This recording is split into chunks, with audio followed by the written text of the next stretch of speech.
Eu vou pedir para você abrir a sua Bíblia na carta do apóstolo Paulo aos Romanos, capítulo de número 15.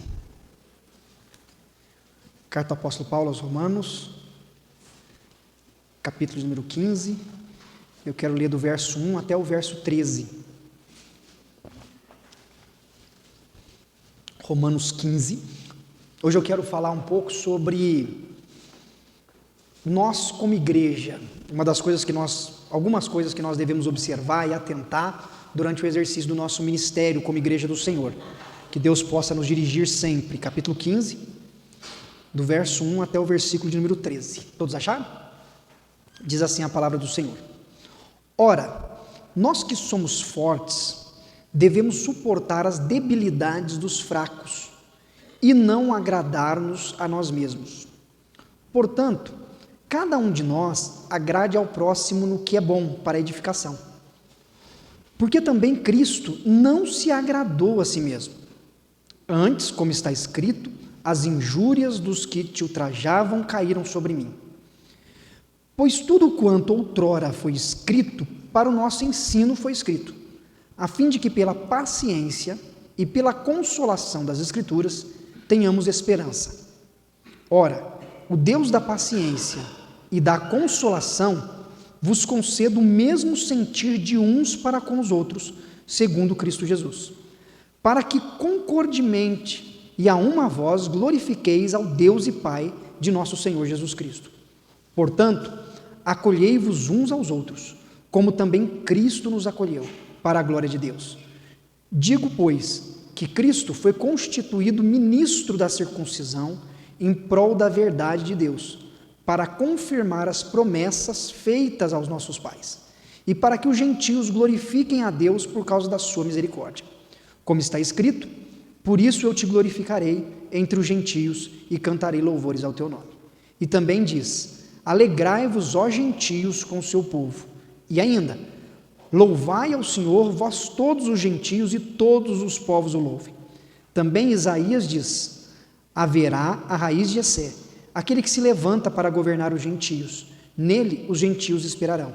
E o Deus da esperança vos encha de todo gozo e paz no vosso crer, para que sejais ricos de esperança no poder do Espírito Santo. Amém até aí.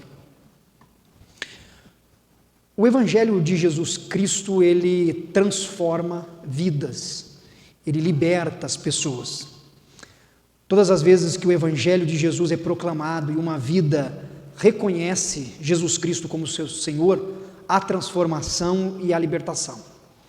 O apóstolo Paulo, quando ele escreve esta carta, e aqui especificamente no capítulo número 15, ele quer falar sobre a importância dos cristãos na sociedade, a importância dos cristãos na vida de outras pessoas, ou até melhor, de maneira ampla, a vida da comunidade, da igreja, diante das pessoas. Os cristãos são aqueles que anunciam a mensagem da esperança. Nós, como cristãos, temos esperança, e a nossa esperança é viva, porque a nossa esperança está em Cristo Jesus. Quando Paulo escreve esse 15º capítulo, ele mostra a realidade, ele não deixa de apontar para aquilo que faz parte do cotidiano, mas ao mesmo tempo ele procura despertar no coração dos seus leitores a esperança. Realismo e esperança. Consciência da realidade na qual estamos inseridos, mas ao mesmo tempo confiança e esperança para aquilo que Deus tem para nós. A vida cristã, ela não é utópica. Nós não podemos viver de tal forma a qual nós não venhamos observar e atentar para as dificuldades que surgem dia após dia na sociedade. Mas ao mesmo tempo também, não podemos olhar com pessimismo, não podemos olhar para as coisas e nos desesperarmos, porque nós temos uma esperança viva. É preciso bom senso, é preciso equilíbrio, é preciso saber atentar para uma realidade, mas ao mesmo tempo anunciar uma esperança. Os cristãos vivem dessa forma e essa é uma realidade que a igreja precisa vivenciar. Você como cristão, nós como cristãos, nós como igreja, precisamos ser conscientes da realidade na qual estamos inseridos e ao mesmo tempo precisamos ser porta-voz de uma mensagem de esperança. A mensagem de esperança está com aqueles que creem em Jesus Cristo. Por isso eu queria conversar um pouco sobre algumas atitudes, ações que nós precisamos cultivar como igreja durante a nossa caminhada. Sobre qual é o papel da igreja diante da sociedade. Qual é a sua responsabilidade, a minha responsabilidade, quais são as nossas responsabilidades de acordo com aquilo que Paulo orienta a igreja de Roma, nesses versos que nós acabamos de ler. E entre elas, uma das coisas que eu queria reforçar é que nós precisamos atentar para o fato de que precisamos ser uma igreja sensível diante de uma sociedade insensível. Nós precisamos atentar para o sofrimento, para a dificuldade, para a dor do outro, diferente daquilo que acontece numa sociedade egocêntrica e egoísta. Quando Paulo escreve a carta, no versículo 1 do capítulo 15, ele fala: ora, nós que somos fortes, devemos suportar as debilidades dos fracos e não agradar-nos a nós mesmos. O que Paulo está dizendo com esta palavra é que no nosso comportamento ético, na forma como nós nos relacionamos com as pessoas, aonde estamos, nós precisamos ser sensíveis às limitações que elas possuem, às limitações que elas têm. Isso é sensibilidade. Quando Paulo diz, olha, se nós somos fortes, e já eu volto para esse conceito de ser forte, se nós estamos fortes, se nós somos fortes, nós não podemos usar essa força que possuímos, que estamos tendo, que recebemos, para atropelar o outro, para ser indiferente com o outro. Pelo contrário, nós precisamos respeitar a debilidade, a fraqueza daquele que está diante de nós. O poder que nós possuímos, a força que nós recebemos, é para a edificação do próximo e não para a destruição dele. A força que Deus nos dá é para que nós possamos ajudar quem está ao nosso lado e não agir com indiferença, porque nós somos dispenseiros da multiforme graça de Deus. Portanto, Paulo vai dizer no versículo 2, olha, cada um de nós agrade ao próximo no que é bom para a edificação. Faça o que é bom para o próximo. É interessante porque Paulo não usa aqui a expressão irmão. Faça o que é bom para o seu irmão. Faça o que é bom para aquele a quem partilha da mesma fé que você. Faça o que é bom para aquele que está ao seu lado no seu cotidiano, que é achegado a você, que tem a mesma crença que você, a mesma fé que você. Ele usa a expressão próximo. Próximo é uma expressão bíblica que se refere a outro que está completamente distante daquilo que você procura para se identificar. O seu próximo. Paulo abre o leque e ele diz: se nós nos achamos fortes, e se de fato somos fortes, a nossa força está na sensibilidade que temos com o outro que está frágil, ou que nos parece frágil. Quanto mais capacidade um indivíduo vem adquirir, mais ela precisa se sentir responsável pelo outro. É sobre isso que Paulo está falando. Se nós nos sentimos conscientes, abençoados, dirigidos pelo Espírito de Deus, essa força em nós se revela no tão sensível que somos com o outro que não alcançou a mesma graça, a mesma consciência que nós alcançamos. Se você é forte, suporte a debilidade daquele que é fraco. Paulo está conscientizando a comunidade de Roma da importância de serem sensíveis um com o outro, de um estar atento ao sofrimento do outro, à dificuldade que o outro tem passado. Se você porta algum conhecimento, você precisa disponibilizar isso ao outro, para ajudá-lo a crescer, para ajudá-lo a se fortalecer. Se você tem uma rede grande de relacionamentos e você consegue fortalecer as suas alianças, essas alianças que você realiza, esses relacionamentos que você estabelece, precisam ser relacionamentos saudáveis, aonde você consiga criar vínculos, aonde um contribua com o outro. É atento à necessidade do outro. É você sempre entender a dor que o outro tem passado. É sermos sensíveis numa sociedade onde há indiferença, onde o sofrimento do outro é posto de lado, no mundo onde a dor do outro é ignorada, porque parece que a nossa é sempre a mais importante. Talvez nós sejamos fortes em alguns aspectos e frágeis em outro. Acredito que nenhum de nós alcançamos força em todas as áreas. Nós temos fragilidades. Podemos ser fortes em algumas coisas, mas somos frágeis em outras.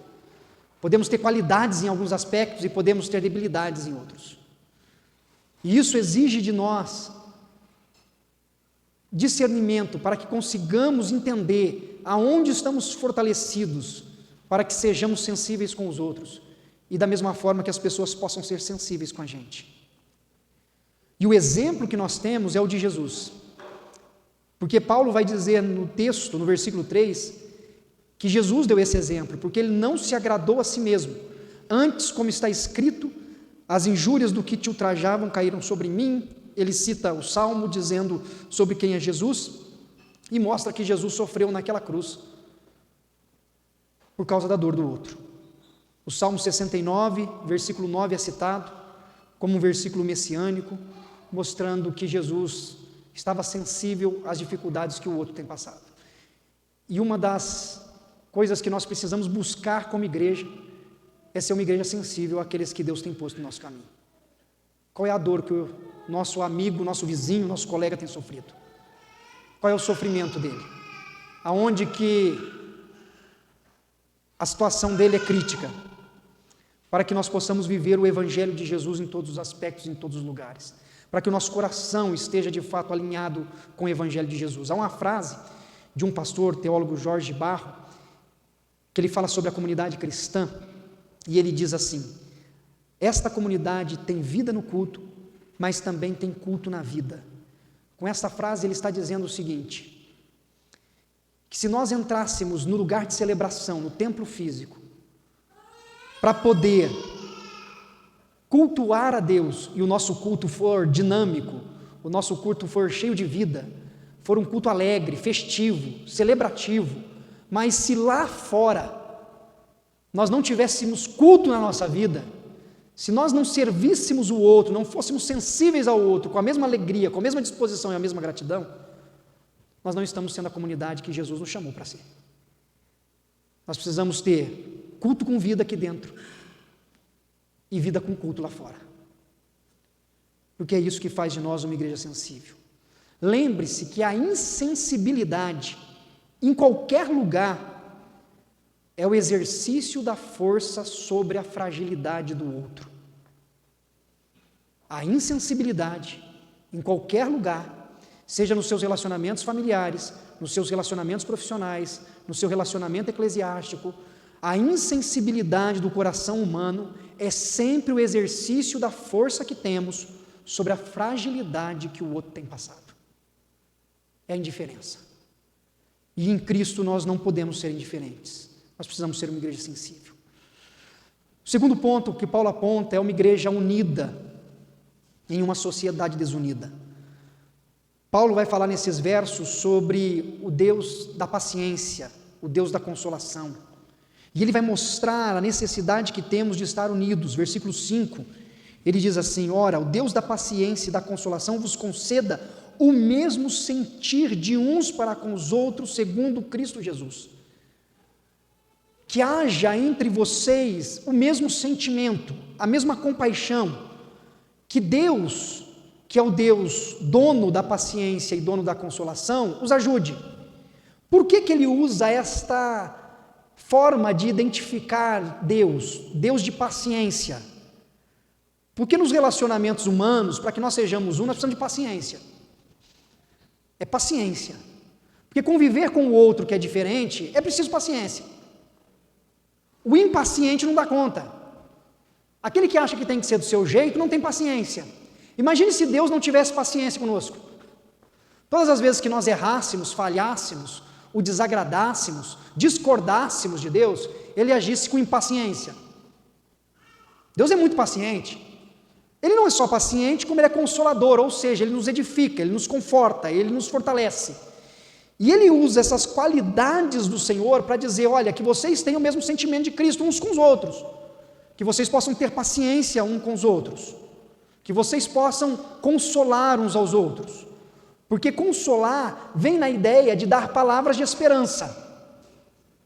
Quando alguém está desesperado, quando alguém está angustiado, quando uma pessoa está pensando que tudo à sua volta está perdido, consolar é trazer uma palavra de ânimo e dizer: descanse em Deus, confie, acredite, olha, está ruim, mas Deus tem um caminho, Deus vai abrir uma porta. É você abrir o discurso da esperança, e Deus é o Deus que dá esperança. Ele diz: no relacionamento de vocês, deem esperança uns aos outros, tenham paciência uns com os outros e edifiquem, consolem, deem mensagem de esperança uns aos outros, e caminhem unidos, tenham o mesmo sentimento. Ser unido não é ter o mesmo pensamento em todas as coisas. Unidade não é uniformidade. Unidade não é eu pensar exatamente igual a você. Mas unidade é eu respeitar o que você pensa e você respeitar o que eu penso e a gente continuar junto, olhando para a mesma pessoa que é Jesus Cristo, nosso Senhor, e caminhar amando uns aos outros. Isso é unidade. Unidade é entendermos que Deus nos dará força para prosseguir juntos, apesar das nossas diferenças. Porque haverá diferenças, há diferenças. Mas unidade é de fato entendermos que apesar das diferenças, enquanto homens e mulheres, das diferenças em vários aspectos, nós cremos em um só Senhor, Jesus Cristo, que nos conduz como igreja. Ter uma só voz só é possível por meio da unidade conferida por Deus através do seu Espírito Santo. E Paulo está dizendo: olha, caminhem juntos. Versículo 6: para que concordemente e a uma voz glorifiqueis ao Deus e Pai de nosso Senhor Jesus Cristo, para que todos tenham uma só voz que glorifique a Cristo, que glorifique ao Deus e Pai de nosso Senhor Jesus Cristo. Para ter uma só voz, para que haja essa unidade, para que consigamos caminhar juntos numa sociedade desunida, nós precisamos ter o mesmo sentimento de uns para com os outros. Senão, nós nos dividimos.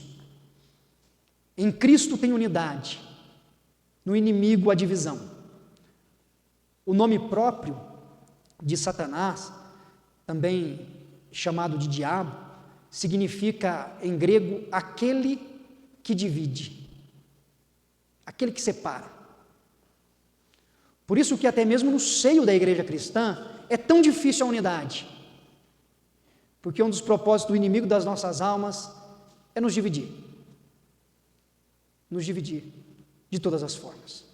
E numa sociedade dividida, nós precisamos ser uma igreja unida, amando uns aos outros no temor de Cristo. E por fim, precisamos ser uma igreja terapêutica em uma sociedade pragmática. Uma igreja terapêutica em uma sociedade pragmática. Algumas coisas que o apóstolo Paulo põe nesse capítulo é a importância do ensino, mas também a importância do cuidado. Ele fala sobre a importância de ensinar. Ele vai dizer no versículo de número 7: acolhei-vos uns aos outros, como também Cristo nos acolheu para a glória de Deus. Digo, pois, que Cristo foi constituído ministro da circuncisão em prol da verdade de Deus, para confirmar as promessas feitas aos nossos pais. O apóstolo Paulo ele vai falar sobre a importância do cuidado, o acolhimento. Acolher um ao outro significa cuidar um do outro. O que Paulo quer enfatizar nesta carta é que, apesar do objetivo do ensino, que é um dos pilares da igreja, também o cuidado é um dos pilares que precisam ser observados. A igreja é uma comunidade que educa, que ensina, mas ela precisa ser também uma comunidade que cuida. No versículo 4, ele diz: pois tudo quanto outrora foi escrito, para o nosso ensino foi escrito. Então Paulo está dizendo, a igreja ensina, mas a igreja também precisa cuidar, ela precisa acolher. A igreja precisa acolher, mas ela também precisa ensinar. Paulo aponta esses dois caminhos porque nós precisamos cuidar das pessoas, cuidar uns dos outros de forma integral, física, emocional e espiritual. E isso firmado no Evangelho de Jesus Cristo. E o exemplo que Paulo usa, de novo, é Jesus. Ele vai sempre falar de Jesus, porque Jesus é aquele que nos acolhe, é aquele que cuida de nós, é aquele que ampara as nossas vidas. No texto, ele vai mostrar uma progressão sobre a adoração dos gentios. Ele vai dizer que o nome de Deus deve ser louvado entre os gentios, ele vai fazer uma citação.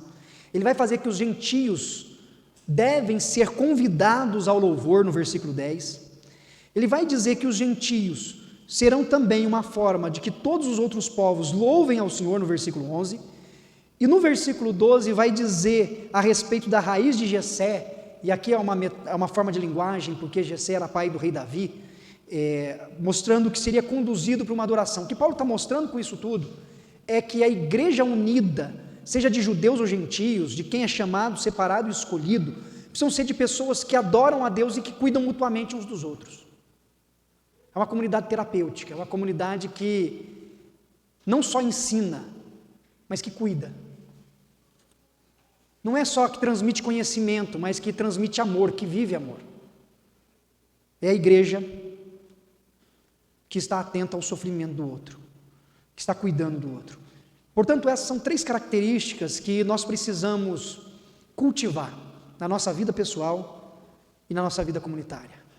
Precisamos, como igreja, aprender a viver segundo a vontade do Senhor. Precisamos ser sensíveis, precisamos estar atentos à dor e ao sofrimento do outro.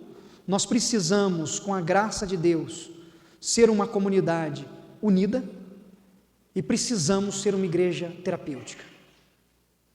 Sensibilidade, unidade e acolhimento com aqueles que estão enfrentando suas lutas, porque todos nós enfrentamos.